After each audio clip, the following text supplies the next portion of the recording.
এটা কথাই ক'ম যে দেখিছে তেওঁলোকে নিৰ্বাচনৰ আগত বা ইলেকশ্যনৰ আগত যোনবোৰ তেওঁলোকে প্ৰতিশ্ৰুতি দিয়ে বা কথা কয় তাৰ কোনো মানে মূলে নাই, মানে তেওঁলোকৰ একো ষ্টেণ্ডে নাই। দেখিছে যে এতিয়া ইমান ইলেকশ্যন শেষ হোৱাৰ পিছত তেওঁ জাষ্ট চিফ মিনিষ্টাৰ টাৰ্ম লোৱাৰ লগে লগে ডিষ্ট্ৰিক্ট এডমিনিষ্ট্ৰেশ্যনৰ পৰা ছাৰ্ভে কৰিব গৈছে তাতে, যে কেনেকৈ তাতে গোটেই প্ৰজেক্ট যোনটো তেওঁলোকে প্ৰপ'জ কৰিছে ছেটেলাইট টাউনশ্বিপক কেনেকৈ আগবঢ়াব পাৰে। সেইকাৰণে এটা কথাই ক'ম যে এতিয়া মোৰ খুবেই ভাল লাগিছে আৰু মই বহুতে ধন্যবাদ দিব খুজিছোঁ আৰু কৃতজ্ঞতা জ্ঞাপন কৰিব বিচাৰিছোঁ যে এই চাৰিটা সংগঠন মিলি একেলগে ওলাই আহিছে আজি প্ৰতিবাদ কৰিবলৈ, একেলগে সংগ্ৰাম কৰিব ওলাই আহিছে। আৰু আমি ইয়াতে কোনো উন্নয়ন বা ডেভেলপমেণ্টৰ বিৰুদ্ধে নহয়। হয়, আমাক অসমত ডেভেলপমেণ্ট লাগে, আমাক উন্নয়ন লাগে, আমাক কি কয় অসম নিচিনা ঠাইত আমাক ইকনমিক প্ৰগ্ৰেছ লাগে, কিন্তু উন্নয়ন বা ডেভেলপমেণ্ট আপোনাৰ খিলঞ্জীয়া বা ইয়াতে জনজাতিৰ কষ্টত নালাগে আমাক। আৰু তেওঁলোকৰ যোনখিনি নিজৰ ভূমিৰ অধিকাৰ আজিলৈ তেওঁলোকক দিব পৰা নাই এই চলি থকা চৰকাৰখনে, তেওঁলোকে আৰু কি কৰিব পাৰে? ইমান ডাঙৰ ডাঙৰ প্ৰতিশ্ৰুতি দিয়ে, ইমান ডাঙৰ ডাঙৰ কথা কয় নিৰ্বাচনৰ আগত, বাট আজিলৈ তেওঁলোকে এই ইয়াৰে যোনখিনি মানুহ জনজাতি মানুহ 100-150 বছৰ ধৰি তেওঁলোকে তাতে আছে, আজিলৈ তেওঁলোকক একো নিৰাপত্তা দিব পৰা নাই। কিয়? সেই প্ৰশ্নৰ উত্তৰ কোনে দিব? কোনে দিব? এই ৰাইজে সুধিছে যে গভৰ্ণমেণ্টে আজি চৰকাৰে দিব লাগিব। আৰু এটা কথা যে এতিয়া এইবোৰ ডাঙৰ ডাঙৰ টাউনশ্বিপ বা প্ৰজেক্ট তেওঁলোকে এইবোৰ ইয়াতে ইক'লজিকেল বা এনভাইৰমেণ্টেল ইম্পেক্ট এছেছমেণ্ট কৰিছেনে নাই? এইবোৰ বহুত কথা আছে। আপুনি যদি লিগেলি চাব যায় এটা ডেম'ক্ৰেটিক ৱেত এইবোৰ বহুত বস্তু আছে। আপোনালোকে এনেকৈ টপ ডাউন কৰি ডিচিশ্যন আপোনালোকে ইম্প'জ কৰিব নোৱাৰে। আপোনালোকে ৰাইজৰ পৰামৰ্শ লৈছেনে নাই? তাৰে লোকেল ৰেচিডেণ্টছবোৰৰ, তাৰে লোকেল ইণ্ডিজিনিয়াছ কমিউনিটিৰ আপোনালোকে পৰামৰ্শ লৈছেনে নাই? এনভাইৰমেণ্টেল ইম্পেক্ট এছেছমেণ্ট কৰি ক্লিয়াৰেঞ্চ লৈছেনে নাই? সেইবোৰ প্ৰচিজাৰ আপোনালোকে ট্ৰান্সপেৰেণ্ট হওক, আপোনালোকে দেখাওক সেইবোৰ কৰিছেনে নাই, তেতিয়া আমি বিশ্বাস কৰিম। যদি সেইবোৰ তেওঁলোকে নকৰাকৈ ইলিগেলি তেওঁলোকে আমাৰ ইয়াৰে জনজাতি ইণ্ডিজিনিয়াছ মানুহৰ তেওঁ যদি ভূমি গোটেই লৈ যাব বিচাৰিছে, তেওঁলোকৰ অস্তিত্ব নোহোৱা কৰিব বিচাৰিছে, সেইবোৰ উত্তৰ কোনে দিব? এই চৰকাৰেই দিব লাগিব, সেইটোৱে ক'ম মই। যিহেতু অসমখন এতিয়া বহিৰাগতৰ নাইবা অনা অসমীয়া ভৰি পৰিছে, তো তেনেক্ষেত্ৰত ছেটেলাইট ট্ৰান্সমিট হয়, এতিয়া এই মাত্ৰ আপোনালোকে শুনিলে যে জাগিৰোডতো পেপাৰ মিলৰ হোৱাৰ সময়ত বহুত কৈছিলে যে হয় আমি লোকেল ইয়াতে মানুহক লোকেল মানুহখিনি ইয়াৰে জনজাতি মানুহখিনিক আমি চাকৰি দিম, সেয়া দিম। আজিলৈতো এটা দিব পৰা নাই। আজিয়ে ক'লে যে 4জন ছিকিউৰিটি গাৰ্ড গৈ তেওঁলোকক চাকৰি দিয়া হৈছে, বাকীখিনি মানুহ ক'ত গ'ল? তেওঁলোকেতো গুচি যাবই লগা হ'ল। আৰু আজিও আকৌ যদি একেই কথা হয়, এই ছেটেলাইট টাউনশ্বিপটো যদি কৰা হয়, তেওঁলোকে ক'ত যাব? আকৌ গুচি যাব লাগিব। তো সেইবাবে মই সেইকাৰণে এটাই অনুৰোধ কৰিম যে আমি এতিয়া সকলোৱে একেলগে সংগ্ৰাম কৰি যাব লাগিব। আৰু এই বিজেপি চৰকাৰে বহুত চেষ্টা কৰিব, তেওঁলোকৰ মাজতে তেওঁলোকে পইচাৰ লোভ দি পেলাই তেওঁলোকক ভাঙিব বিচাৰিব। কিন্তু মই এটাই অনুৰোধ কৰিম এই সকলো জনজাতিক আৰু সকলো আমাৰ খিলঞ্জীয়া মানুহখিনিক যে আমি মিলি পেলাই আমি একেলগে এই যুঁজখন যুঁজি যাব লাগিব। 2014 চনৰ পৰাই যদি চাই তেনেহ'লে দেখা পাব যে এইখন বিজেপি চৰকাৰে আটাইতকৈ বেছি যদি এণ্টি এছামিছ কাম কৰিছে তেনেহ'লে এইখন চৰকাৰেই কৰিছে। এইখন চৰকাৰৰ দিনতে এনেকুৱা এটা পৰিস্থিতি হৈ গৈছে যে আমাৰ যিসকল খিলঞ্জীয়া ভাই ভনী, যিসকল ট্ৰাইবেল ভাই ভনী, তেওঁলোকে আজি কি কৰিবলগীয়া হৈছে? ইয়ালৈ আহি পেলাই প্ৰতিবাদ কৰিবলগীয়া হৈছে নিজৰ মাটিখিনিৰ কাৰণে, যিটো তেওঁলোকৰ প্ৰাপ্য, তেওঁলোকৰ ৰাইট হয়, তেওঁলোকৰ অধিকাৰ হয়। কিন্তু কি হৈছে? তেওঁলোকৰ নিজৰ অধিকাৰৰ কাৰণে আজি ইয়াতে আহি পেলাই প্ৰতিবাদ কৰিবলগীয়া হৈছে। ইয়াতকৈ বেছি দুখৰ কথা আৰু হ'বলৈ নোৱাৰে, কাৰণ এইখন চৰকাৰৰ দিনত আমি দেখিছোঁ যে ৰামদেৱ বাবা, আদানী আম্বানীক তেওঁলোকে পানীৰ দামত মাটি আচলতে দিছে, কিন্তু আমাৰ যিসকল ভাই ভনী হয়, যিসকল ইয়াৰ খিলঞ্জীয়া আচলতে ভূমিপুত্ৰ হয়, তেওঁলোকে আজি এই গৰমত আহি পেলাই ইয়াতে প্ৰতিবাদ কৰিবলগীয়া হৈছে। ইয়াতকৈ বেছি লজ্জাজনক কথা আচলতে হ'বলৈ নোৱাৰে। আমি দেখিছোঁ যে এইখন চৰকাৰৰ দিনতে আমাৰ মানুহখিনিক যিখিনি আমাৰ ট্ৰাইবেল ভাই ভনী হয় তেওঁলোকক চাইনিজ গো বেক বুলি ধ্বনি দিয়ে, কিন্তু অথচ আমি দেখোঁ যে কোনো এজন ব্যক্তি আচলতে এৰেষ্ট নহয়। কিন্তু কোনোবাই যদি আজি হিমন্ত বিশ্ব শৰ্মা ডাঙৰীয়াৰ বিষয়ে এষাৰিও কথা ফেচবুকত লিখে বা ক'ৰবাত ৱালত পেইণ্টিং কৰি পেলাই প্ৰতিবাদ কৰে, তেনেহ'লে দেখিব যে সেইজন ব্যক্তিক চুচৰাই পেলাই ঘৰৰ পৰা লৈ আনে। কিন্তু আমি দেখিছিলোঁ যে কেইদিনমান আগতে আমাৰ গুৱাহাটীতে আচলতে কেইজনমান অনা অসমীয়া লোকে অসমীয়াক গো বেক বুলি কৈছে, আমাৰ ভূমিৰ পৰাই, আমাৰ ৰাজ্যৰ পৰাই আমাক ওলাই যাবলৈ কৈছে, কিন্তু সেইকেইজন ব্যক্তিক আজিলৈ এৰেষ্ট কৰা হোৱা নাই। অথচ সকলো প্ৰুফ আছে, ভিডিঅ' আছে। হিমন্ত বিশ্ব শৰ্মা ডাঙৰীয়াই কয় যে তেখেতৰ মতেই সকলো হয়, আইন কানুন তেখেতৰ মতেই চলে। তেনেহ'লে এইকেইজন ব্যক্তিক কিয় এতিয়ালৈ এৰেষ্ট কৰিব পৰা নাই? আৰু আমাৰ যিসকল ভাই ভনী আজি ইয়াতে উপস্থিত হৈছে তেওঁলোকৰ প্ৰাপ্য কেতিয়া দিব? কাৰণ এইখন চৰকাৰে প্ৰতিশ্ৰুতি দিছিলে, এতিয়াৰ প্ৰতিশ্ৰুতি বুলি নহয়, যেতিয়া 2014 চনত তেওঁলোক আহিছিলে তেওঁলোকে কৈছিলে যে সকলো ভূমিপুত্ৰই আচলতে মাটি পট্টা পাব। সেই প্ৰতিশ্ৰুতি আজি ক'লৈ গ'ল?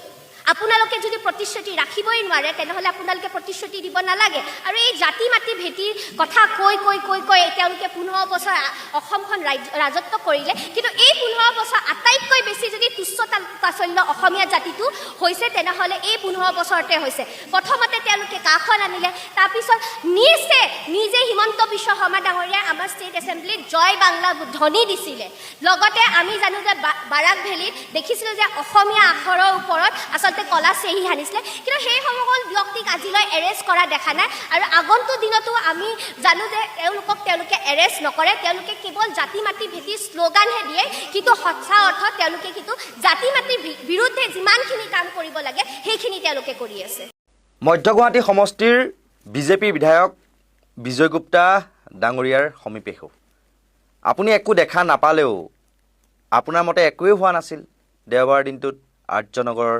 চেৰাপভাটিত আপোনাৰ মতে সেইদিনাখন সাংবাদিককো একো প্ৰহাৰ কৰা হোৱা নাছিল কোনো লোককে মাৰপিট কৰা হোৱা নাছিল কিন্তু আপুনি যদিও এতিয়া ছত্ৰছায়া দিব বিচাৰিছে একাংশ দুষ্কৃতিকাৰীক আৰু আমি এইটো কেতিয়াও নকওঁ যে অসমীয়া আৰু বিহাৰীৰ মাজত সংঘাত হ'ব লাগে বুলি কেতিয়াও নকওঁ আৰু এইটো হ'ব নালাগেও কিন্তু যিসকল দোষী যিসকলে আইন হাতত তুলি লৈছে যিসকলে সাংবাদিকগৰাকীক প্ৰহাৰ কৰিছিল যিসকলে জিতেন্দ্ৰ খালৈক প্ৰহাৰ কৰিছিল সেইসকলৰ বিৰুদ্ধে কি ব্যৱস্থা গ্ৰহণ কৰিলে আৰক্ষীয়ে কিন্তু এতিয়া তাৰ বিপৰীতে এতিয়া মধ্য গুৱাহাটী সমষ্টিৰ বিজেপি বিধায়ক বিজয় গুপ্তাই সংবাদ মাধ্যমৰ আগত কৈ দিছে যে একো তেনেকুৱা মাৰপিটৰ ঘটনা হোৱা নাছিল সাংবাদিককো মাৰপিট কৰা হোৱা নাছিল তেওঁ কি ক'লে প্ৰথমতে আমি শুনাই লৈছোঁ শুনকচোন আৰক্ষীক নিৰ্দেশ দিয়া হৈছে তদন্ত কৰিবৰ কাৰণে আৰক্ষী তদন্ত কৰিলে তদন্ত কৰাৰ পিছত দেখা গ'ল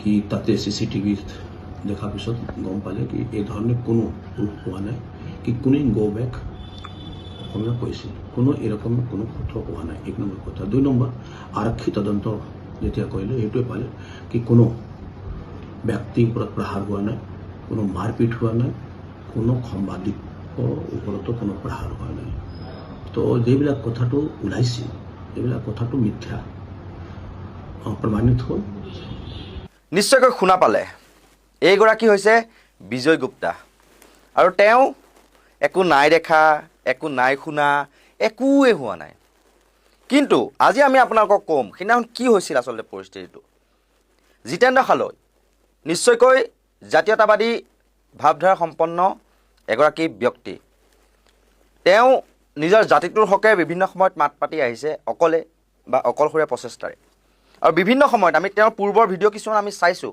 কোননো হয় জিতেন্দ্ৰ খালৈ কি সেয়া আমি চাবলৈ বুলি আমি তেওঁৰ প্ৰফাইলটো আমি খুচৰিলোঁ অলপ আৰু আমি বহু ঠাইত তেওঁ গাঞ্জা সৰবৰাহকাৰীক হাতে লুটে ধৰি আৰক্ষীক চমজাই দিয়া আমি দেখিলোঁ সেয়া লাগিলে পল্টন বজাৰেই হওক বা আৰ্যনগৰেই হওক বা অন্যান্য বহুতো ঠাইত আৰু তেওঁ কেইটামান ফটো যিসকলে গাঞ্জা ব্যৱসায়ীয়ে তেওঁক অনা অসমীয়া গাঞ্জা ব্যৱসায়ীয়ে তেওঁক ভাবুকি দিছিল মাৰিম বুলি কৈছিল প্ৰহাৰ কৰিম বুলি কৈছিল তেওঁলোকৰ ফটো কিছুমান দেখুৱাই সেই দিনটোত যি ঠাইত ঘটনাটো সংঘটিত হৈছিল বাইক দি আছিল আৰু বাইক সংগ্ৰহ কৰিছিল হৃদয় আহমেদ নামৰ এগৰাকী পিপুলছ নৰ্থ ইষ্ট নামৰ সংবাদ প্ৰতিষ্ঠানৰ এগৰাকী সাংবাদিকে তেওঁৰ লগত ভিডিঅ' জাৰ্নেলিষ্টো আছিল আৰু সচৰাচৰ যদি তেনেকুৱা কিবা ঘটনা ঘটে এগৰাকী সাংবাদিকক মাতি নি তাত বাতৰি পৰিৱেশন কৰে এইটো গণতান্ত্ৰিক অধিকাৰ আৰু যেতিয়া যিটো সময়ত ফটো দেখুৱাই পেলাই অনা অসমীয়াই আক্ৰমণ কৰা বুলি ফটো দেখুৱাই পেলাই বাইক দি আছিল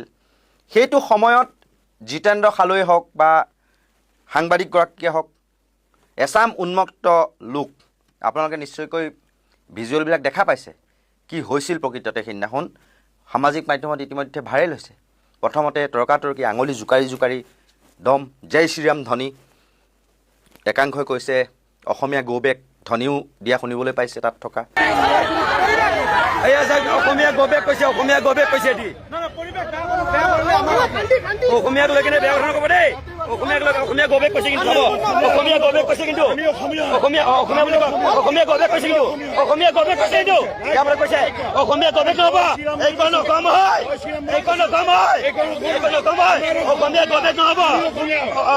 অসমীয়া গৌবেক নহ'ব কিয় ক'ব অসমীয়া গৌবেক ধ্বনি বুলি সেই তেনেকুৱা ধৰণৰো হৈছে তাৰপিছতে হাতত বেট লৈ আহিছে জিতেন্দ্ৰ খালৈ গাড়ীও গ্লাছ গোটেই ভাঙি পেলালে।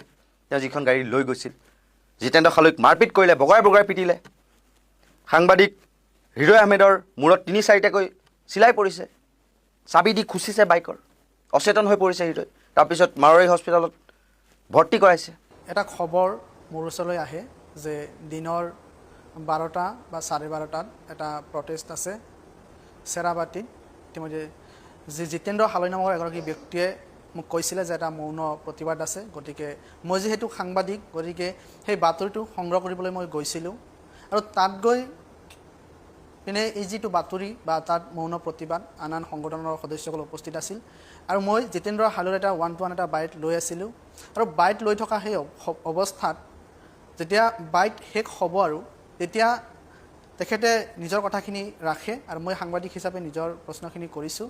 আৰু সেই মুহূৰ্তত ক'ৰ পৰা এদল উদণ্ড যুৱক আহি আমাক আক্ৰমণ কৰে, প্ৰহাৰ কৰে আৰু সেই স্থানত মই ঢলি পৰোঁ। পিছৰ পৰ্যায়ত মোক হাস্পাতাললৈ কোনোবাই লৈ যায়, মই সেইখিনি গম নাপাওঁ, কাৰণ মোৰ মূৰত তেতিয়া ব্লিডিং হৈ আছিলে, ব্লাড ওলাই আছিল। আৰু সেই মুহূৰ্তত মই একো গম পোৱা নাছিলোঁ আচলতে কোনে মোক প্ৰহাৰ কৰিলে, কি কৰিলে। আৰু মাৰোৱাৰী হস্পিটেলত মোক ভৰ্তি কৰোৱা হৈছিল আৰু পৰৱৰ্তী সময়ত ট্ৰিটমেণ্ট চলিলে। আচলতে মই এইখিনিয়ে বিচাৰোঁ, এগৰাকী সাংবাদিক হিচাপে এই যিটো ঘটনা বা এই যিটো মৌন প্ৰতিবাদ হৈ আছিলে তাত মই গৈছিলোঁ আৰু নিউজটো মই সংগ্ৰহ কৰিছিলোঁ। এইটো মোৰ দায়িত্ব আৰু কৰ্তব্য, কাৰণ এগৰাকী সাংবাদিক হিচাপে সমাজৰ যিকোনো এটা বিষয় যেতিয়া সামাজিক মাধ্যমত আহে বা সমাজৰ সৈতে জড়িত হয় আৰু সেই বিশেষ খবৰটো আমি প্ৰকাশ কৰাটো দায়িত্ব বা সংগ্ৰহ কৰাটো দায়িত্ব। মই সেই ভাবিয়েই মোলৈ যিহেতু খবৰটো আহিছিল, গতিকে মই তাত গৈছিলোঁ। আৰু এদল যুৱক আহি মোক আক্ৰমণ কৰিছিল। এতিয়া এই যে আক্ৰমণ কৰিলে, কোনে আক্ৰমণ কৰিলে, ইতিমধ্যে যি ভিডিঅ' আছে সেই ভিডিঅ' ফুটেজত আপোনালোকে সকলো দেখা পাব আচলতে কি হৈছে, কি নাই হোৱা। তাৰপিছত একাংশ উদ্দণ্ড প্ৰকৃতিৰ লোক সেই অঞ্চলটোৰ, তেওঁলোকে মানে বিহাৰী জিন্দাবাদ, বিহাৰ জিন্দাবাদ ধ্বনি দিছে।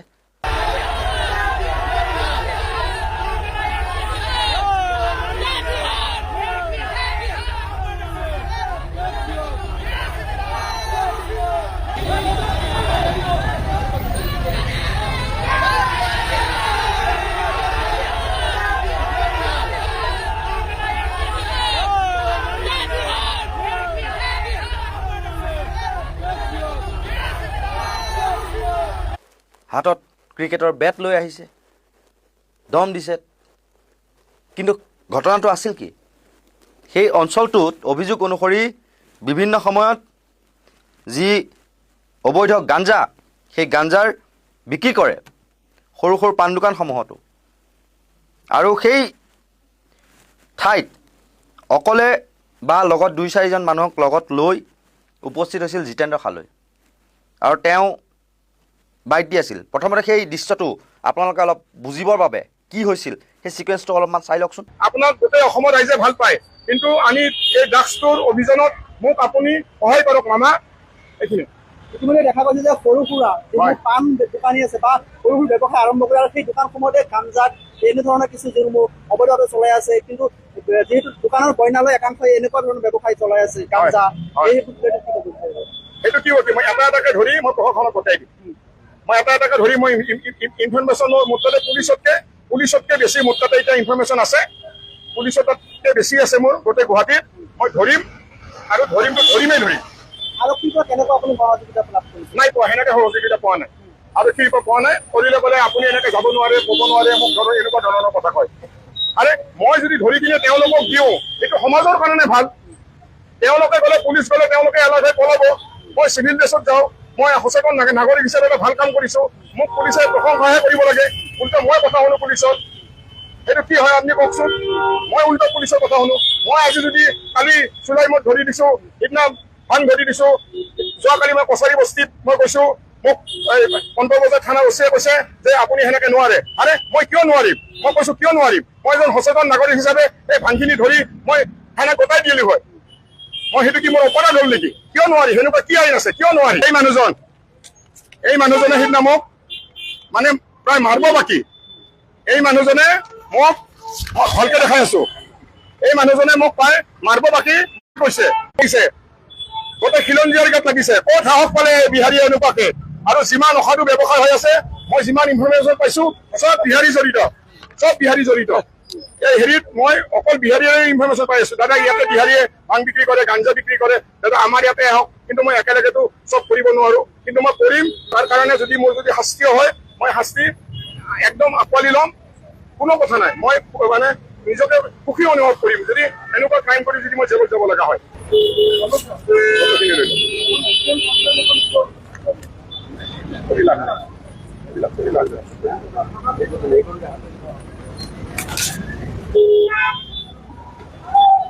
বিহাৰীৰ বিৰুদ্ধে তদন্ত হ'ব লাগিব। এই দুজনে গাঞ্জা বেপাৰীৰ লগত জড়িত হৈ আছে। এই বৃহৎ পৰিমাণৰ গাঞ্জা বেপাৰী দেশৰ লগত জড়িত হৈ আছে।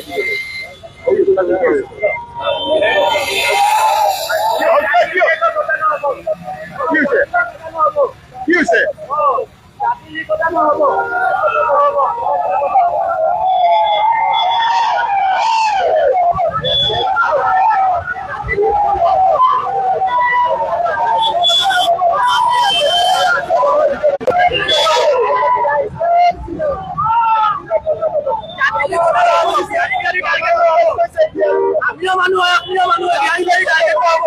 আমাৰ ক'বলগীয়া একো নাই, চবেই বন্ধ কৰিব লাগিব।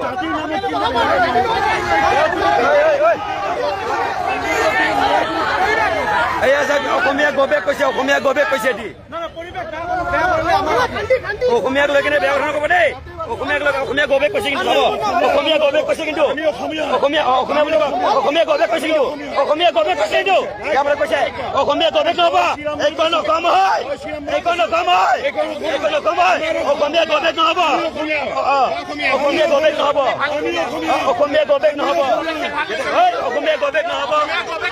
ইয়াতে কৈছে, ইয়াতে কৈছে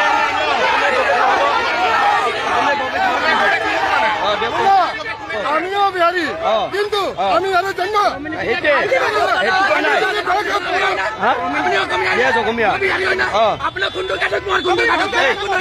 ইমান এগ্ৰেছিভ নহবা, ইমান এগ্ৰেছিভ নহবা, ইমান এগ্ৰেছিভ ইমান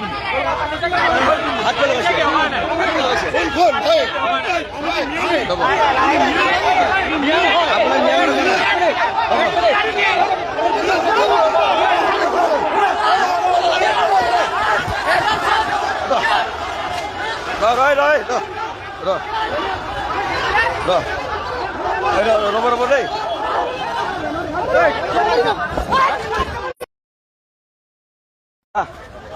এখানে হাত লৈছে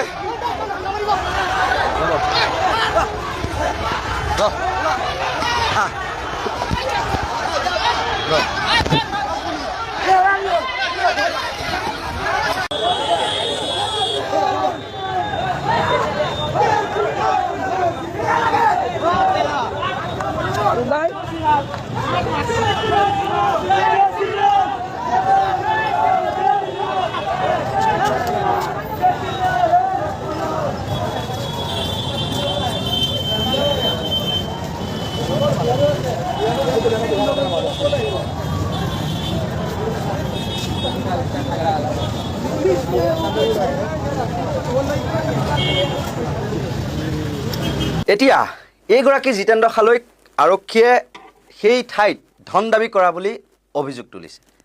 ঘটনাটো অসমীয়া বিহাৰীৰ সংঘাত নহয়, ঘটনাটো ধন দাবী আছিল বুলি কৈছে।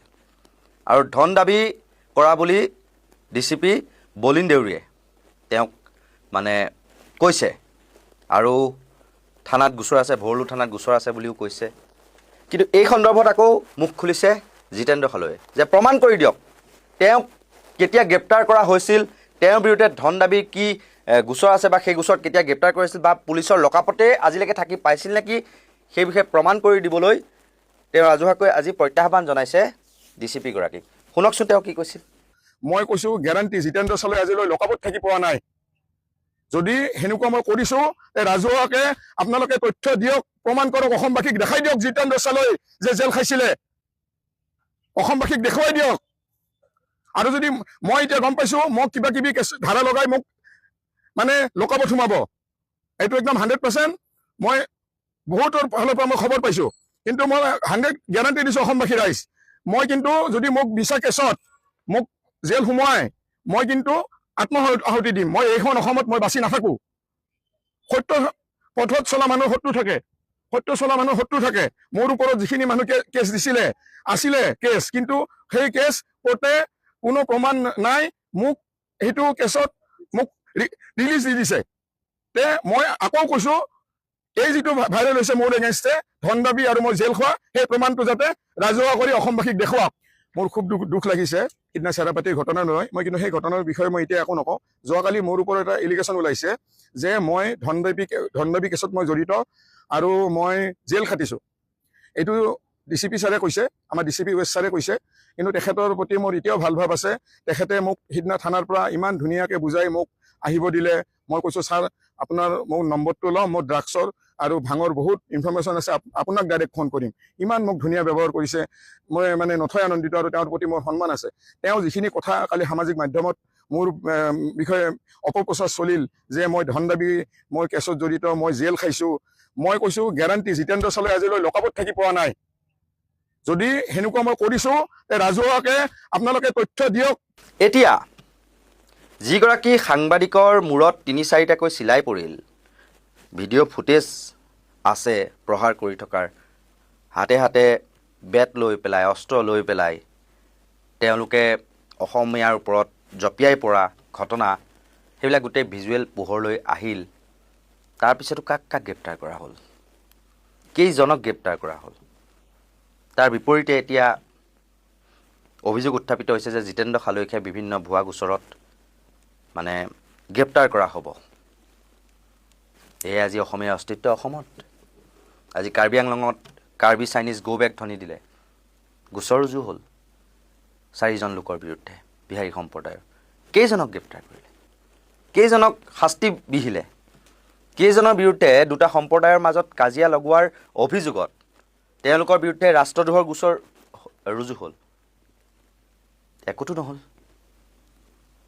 আৰু যিগৰাকী আলোক ত্ৰিপাঠী, তেওঁৰ নেতৃত্বত সেই ঘটনাটো সংঘটিত হোৱা বুলি বিভিন্ন সংবাদ মাধ্যমত বাতৰি সম্প্ৰচাৰ হৈছে।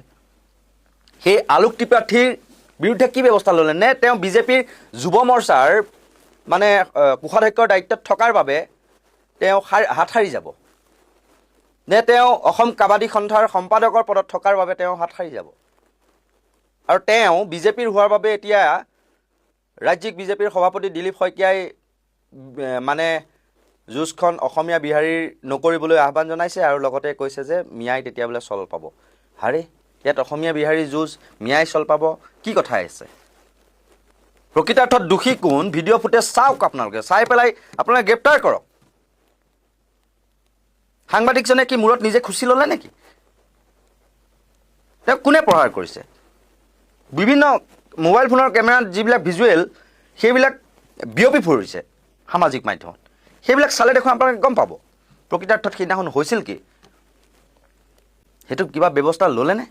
কিন্তু ওলোটাই এতিয়া গোটেই সমগ্ৰ ঘটনাটো ধন দাবীৰ ঘটনাৰ ৰূপ দিবলৈ চেষ্টা কৰা হৈছে। আৰু এনেকৈ হ'লে যদিহে তেনেকৈ ধন দাবীৰ যদি ঘটনা যদি ৰূপ দিয়ে, তেতিয়াহ'লে সমাজত যিবিলাক মানে ব্যাধিস্বৰূপ, যিবিলাক আচলতে কেঞ্চাৰৰ নিচিনা বেমাৰ, সেই বেমাৰ হৈছে ড্ৰাগছ বা গাঞ্জা, সেইবিলাকতো বিয়পি পৰিছে, গোটেইখন চানি ধৰিছে। কেৱল গুৱাহাটী বুলিয়েই নহয়, সমগ্ৰ অসম চানি ধৰিছে। যদি সেইবিলাক ৰোধ কৰিবলৈ যোৱা এজন ব্যক্তিক যদি ধন দাবী কৰা বুলি যদি আপোনালোকে অভিযোগ আনে, তেতিয়াহ'লে সেইবিলাক দুষ্ট চক্ৰ বা যিবিলাক ব্যৱসায়ী, অসাধু ব্যৱসায়ীয়ে আসৈ নাপাবনে, চল নাপাবনে?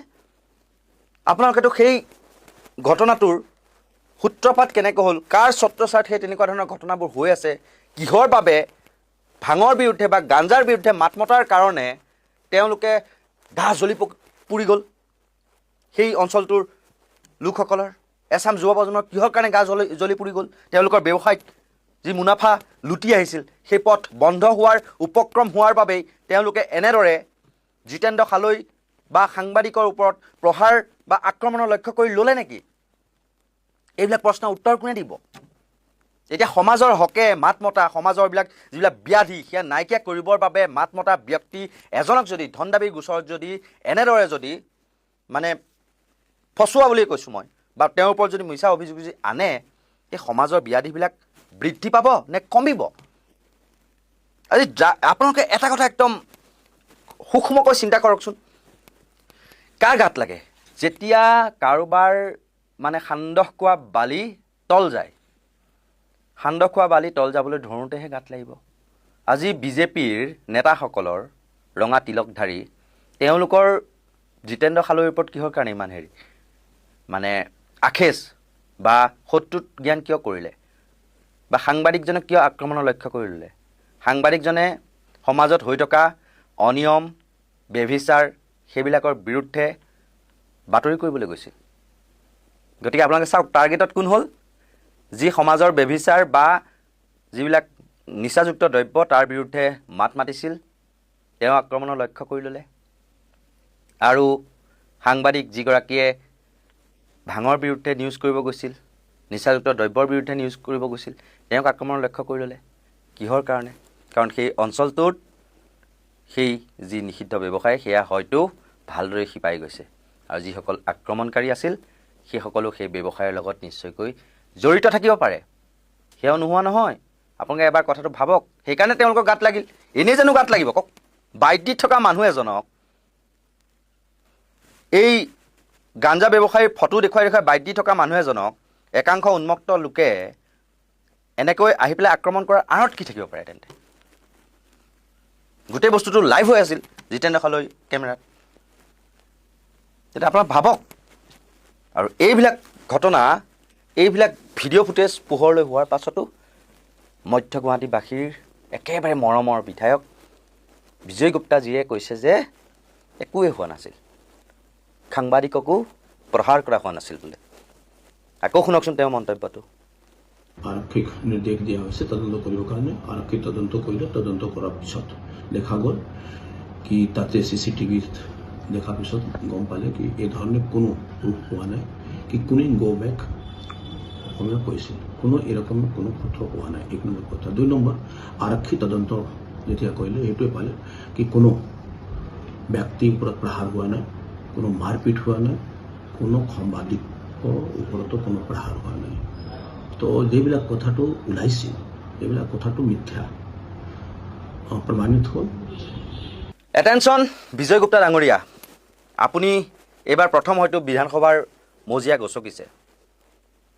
আপোনাক কেৱল অনা অসমীয়াই ভোট দিয়া নাই, অসমীয়াই ভোট দিয়াৰ কাৰণে আপুনি ইমানখিনি বিপুল ভোটত জয়ী হৈছে। গতিকে নিৰপেক্ষতা চৰিত্ৰটো আপুনি বজাই ৰাখক। আৰু এই চশমাখন পিন্ধাৰ পিছতো যদি আপোনাৰ চকুৰ পাৱাৰ কিছু কমিছে, এই ভিডিঅ' ফুটেজবিলাক যদি আপুনি দেখা নাই বা দেখিও ধৃতৰাষ্ট্ৰৰ দৰে ভূমিকা লৈছে, তেতিয়াহ'লে আপুনি বিধায়ক হৈ থকাৰ যোগ্যতা কেতিয়াও অৰ্জন নকৰিব। আপুনি নিৰপেক্ষতা চৰিত্ৰ অৱলম্বন কৰক। একপক্ষভাৱে আপুনি কিছুমান সিদ্ধান্ত নল'ব। লাগিলে একো মাতেই নামাতিব, কিন্তু এনেকুৱা ধৰণৰ একপক্ষ আচৰণ আপুনি নকৰিব। এনেকুৱা ধৰণৰ সত্য নিৰপেক্ষ নিৰ্ভীক বিশ্লেষণৰ বাবে আপোনালোকে চাই থাকিব নৰ্থ ইষ্ট নাও। আৰু ইয়াৰ লগে লগে আমি অসমীয়া, আমি খিলঞ্জীয়া এই শব্দটো ব্যৱহাৰ কৰি নিৰ্বাচনৰ প্ৰাক মুহূৰ্তত যি অসমীয়াৰ আৱেগ জয় কৰিবলৈ চেষ্টা কৰিছিল গুপ্তাজী বৰ্তমান সময়ত ক'ত? মই হাৰেকি মজুৱে অসমীয়া, মই খাতি অসমীয়া এই বুলি যে ডিঙিৰ শিৰ ফুলাই ফুলাই মিডিয়াৰ আগত যে মন্তব্য কেইটামান কৰিছিলে সেই গুপ্তাজী ক'ত? বিহাৰৰ পৰা আহি পবিত্ৰ সদনৰ মজিয়া, বিধানসভাৰ মজিয়াত আপোনাক বহিবলৈ সুবিধা প্ৰদান কৰিলে। বৰ্তমান সময়ত আপোনাৰ সমষ্টিত অসমীয়াই মাৰ খাইছে ৰাজপথৰ মাজত। আপোনাৰ সুৰতে সুৰ মিলাই বৰ্তমান সময়ত অসমীয়াক ৰঙা চকু দেখুৱাবলৈ বৰ্তমান সাহস কৰিছে। আপুনি বৰ্তমান সময়ত ক'ত? অসমীয়া সুৰক্ষাৰ সেই বাঘ জৰীডালটো আপুনি লৈছে, তেতিয়াহ'লে বৰ্তমান সময়ত আপোনাৰ সেই পাৱাৰ ইমপ্লিমেণ্ট কৰক, আপোনাৰ সেই পাৱাৰ ব্যৱহাৰ কৰক। আলোক ত্ৰিপাঠী আপোনাৰ কাষতে ৰৈ সেই নেতাজনে যিদৰে আপোনাৰ লগত ফটো চেলফি আছে, আমি গম পাইছোঁ আপোনাৰ লগত কিমান ঘনিষ্ঠ। অসমীয়া যদি জাগে, ইয়াত কোনো সম্প্ৰদায়ৰ বিহাৰী বুলি নহয়, অসমীয়া যদি জাগে, অসমত ঠাই দিছোঁ, খাবলৈ দিছোঁ, ব্যৱসায় বাণিজ্য কৰিবলৈ দিছোঁ, তাৰপাছত অসমীয়া ব্যক্তিক ৰাজপথৰ মাজত এইদৰে বগৰাই বগৰাই মাৰিব, ৰঙা চকু দেখুৱাব, অসমীয়া জাতিৰ লগত টু মাছ কৰিব। আকৌ কৈছোঁ, too much everything is bad. কথাটো মনত ৰাখিলে ভাল। অসমীয়া যদি জাগে, কোনো ইয়াত বেলেগ জেগা নাই, অসমীয়া যদি জাগিবলৈ হয় গুপ্তাজী কিন্তু পলাই থাকিব নোৱাৰিব। এইদৰে কোনো অসমীয়াই গৈ বিহাৰত গৈ এইদৰে অত্যাচাৰ কৰা নাই, কোনো ধৰণে এনেকৈ আগ্ৰাসন কৰা নাই, ব্যৱসায় বাণিজ্যৰ ক্ষেত্ৰতে হওক বা অন্যান্য ক্ষেত্ৰতে হওক। যিদৰে বৰ্তমান সময়ত গাহৰি পোৱালিৰ দৰে আগ্ৰাসন কৰিবলৈ আহিছে, তাৰ পাছত অসমীয়াৰ ওপৰত বীৰত্ব দেখুৱাই নিজকে যি বৰমতা দেখুৱাইছে, এই কিন্তু হিচাপবোৰ গুপ্তাজীয়ে এটা এটা কৈ দিব লাগিব চেণ্ট্ৰেল গুৱাহাটী উত্তৰ পূবৰ দুৱাৰমুখখনক সোমাই যদি অসমীয়া এইদৰে মাৰ খাবলগীয়া হৈছে গুপ্তাজী ইয়াৰ উত্তৰ কিন্তু আপুনি ভালদৰে দিব লাগিব মিডিয়াৰ বুম কেইটামান দেখিলে আমি অসমীয়া আমিতো খিলঞ্জীয়া আমিতো গোটেই হাৰি মোৰ যে অসমীয়া মোৰ দেউতা অসমীয়া মোৰ মা অসমীয়া এই শব্দবোৰে আমাৰ আৱেগক আপোনালোকে আৰু হেতালি খেলিব নোৱাৰিব আমাৰ কোনো ধৰণৰ নেতাৰ ওপৰত বিশ্বাস নাই শাসনৰ বাকজৰীডাল পাবৰ বাবে প্ৰতিজন নেতাই কেৱল মাত্ৰ আমাৰ আৱেগৰ লগত খেলি গ'ল বৰাক ব্ৰহ্মপুত্ৰৰ কথা কৈ কেৱল মাত্ৰ আমাৰ লগত খেলি গ'ল অসমীয়া সুৰক্ষা কবজৰ কথা কৈ আমাৰ লগত খেলি গ'ল আৱেগৰ লগত খেলি গ'ল সেইসকল নেতাকো কৈছোঁ আপোনালোকক দূৰৰ পৰা প্ৰণাম জনাইছোঁ বহিৰাগতক বৰপীৰা পাৰি পবিত্ৰ বিধানসভাৰ মজিয়ালৈকে নিবলৈ আপোনালোকে যিদৰে উঠি পৰি লাগিলে অসমীয়াক পৰাভূত কৰি আপোনালোকে যিদৰে জয়যুক্ত কৰিবলৈ গুপ্তাজীৰ লগত লাগিলে তাৰ বাবে পুনৰবাৰ আপোনালোকক এবাৰ চেলুট জনাইছোঁ আকৌ কৈছোঁ গুপ্তাজী কেৱল আমি অসমীয়া আমি খিলঞ্জীয়া এই মন্তব্য দিয়ে আপুনি সাৰি যাব নোৱাৰিব আপুনি যদি প্ৰকৃততে অসমীয়া প্ৰকৃততে খিলঞ্জীয়া প্ৰকৃততে ইয়াৰ বায়ু পানী হাৱা ক্ষৰণ কৰি আপুনি যদি এই পবিত্ৰ বিধানসভাৰ মৰ্যাদা ৰাখিব বিচাৰিছে তেতিয়াহ'লে এই যি আলোক ত্ৰিপাঠী বুলি যিজন ব্যক্তি তেখেতৰ ওপৰত কঠোৰতকৈ কঠোৰ ব্যৱস্থা লওক একশ্যন লওক তেতিয়া আমি মানি ল'ম যে আপুনি অসমীয়াৰ লগত আছে অসমীয়াৰ আৱেগৰ লগত খেলা কৰা নাই কেৱল অসমীয়া খিলঞ্জীয়া মোৰ দেউতা খিলঞ্জীয়া মোৰ দেউতা ইমান চনত আহিছিলে এই কথাবোৰে অসমীয়া আৰু অসমীয়াক ঠগিব নোৱাৰিব